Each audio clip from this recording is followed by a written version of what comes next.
Au nom de Dieu, Ar-Rahman, le Clément. Allahumma salli ala Muhammad wa ali Muhammad. Bienvenue dans ce nouvel épisode de notre série qui porte sur Dhul Qarnayn. La semaine dernière, nous avons vu ensemble que le fer pourrait symboliser les commandements de Dieu qui descendent sur terre et qui nous sont parvenus à travers les révélations. Ces blocs de fer représentent chacun un commandement. Tous ces commandements réunis comblent l'espace existant entre la voie droite et les deux voies d'égarement, les deux voies de détournement. Dhul Qarnayn demande ensuite à ce troisième peuple de souffler. Aujourd'hui, nous allons voir ensemble une possibilité de ce que pourrait être le souffle et le cuivre dans cette alchimie évoquée dans le verset 96 de la sourate La Caverne, dans lequel Dieu nous dit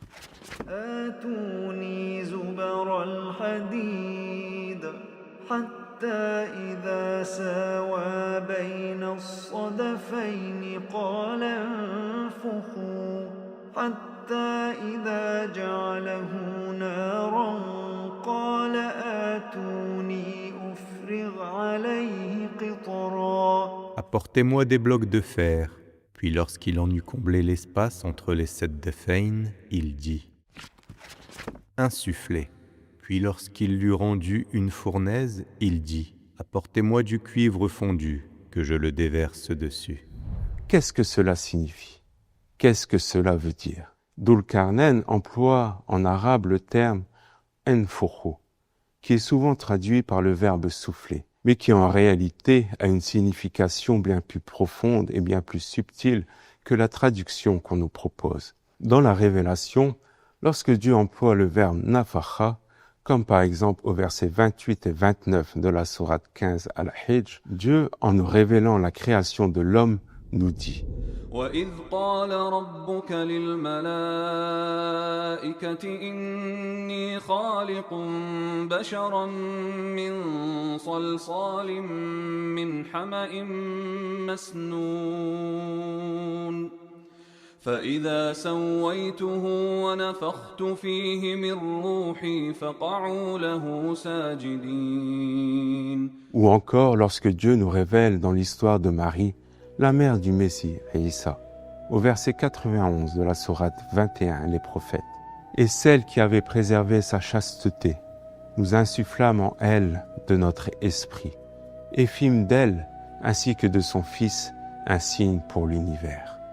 Il en est de même lorsque Dieu nous révèle comment Jésus, fils de Marie, donne vie à un oiseau en insufflant dans la glaise.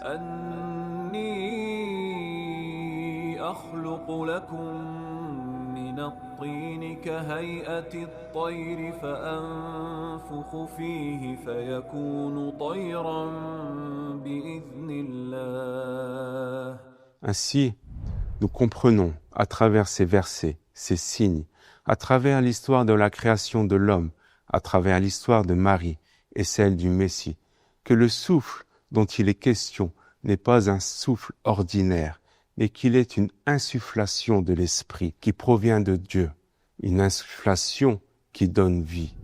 Et donc, dans l'histoire de Dhul Qarnayn, lorsqu'il demande à ce troisième peuple, qui je le répète, est le peuple de la voie droite, d'insuffler dans le fer, nous comprenons par là qu'il va donner vie à travers l'esprit à ces commandements que représente le fer.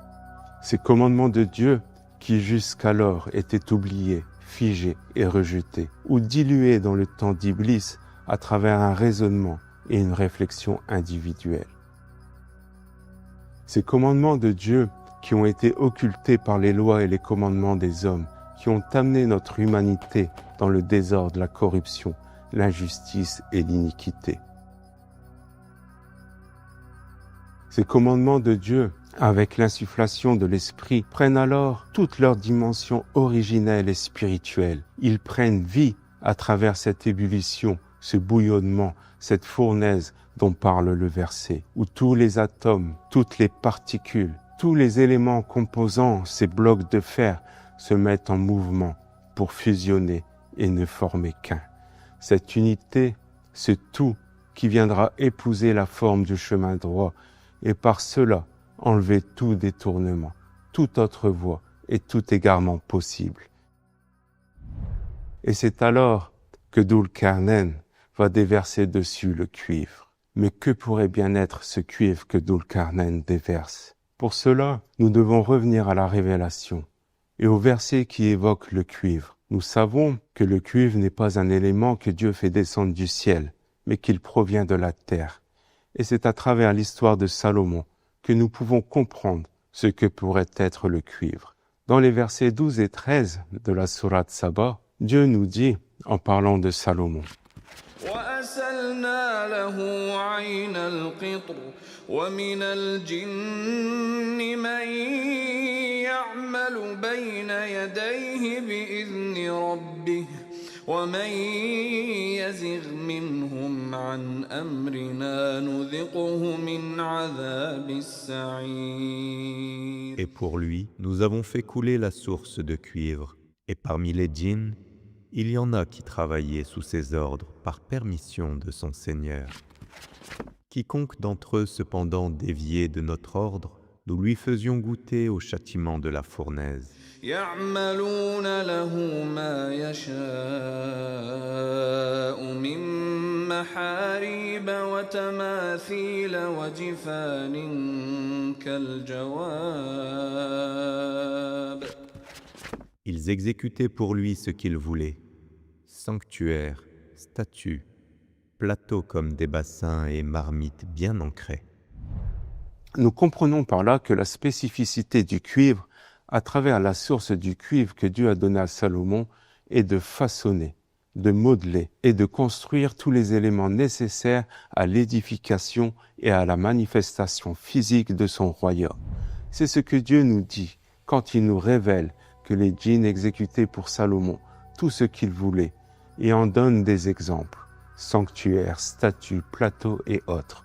Le cuivre est ainsi l'élément essentiel servant au modelage, au moulage et à la mise en forme du royaume de Salomon. C'est la corporalisation sur terre du royaume céleste. C'est la corporalisation de la prière de Salomon qui demande à Dieu un royaume à nul autre pareil, dont Dieu nous parle dans la sourate Sad au verset 35. قال رب اغفر لي وهب لي ملكا لا ينبغي لأحد من بعدي.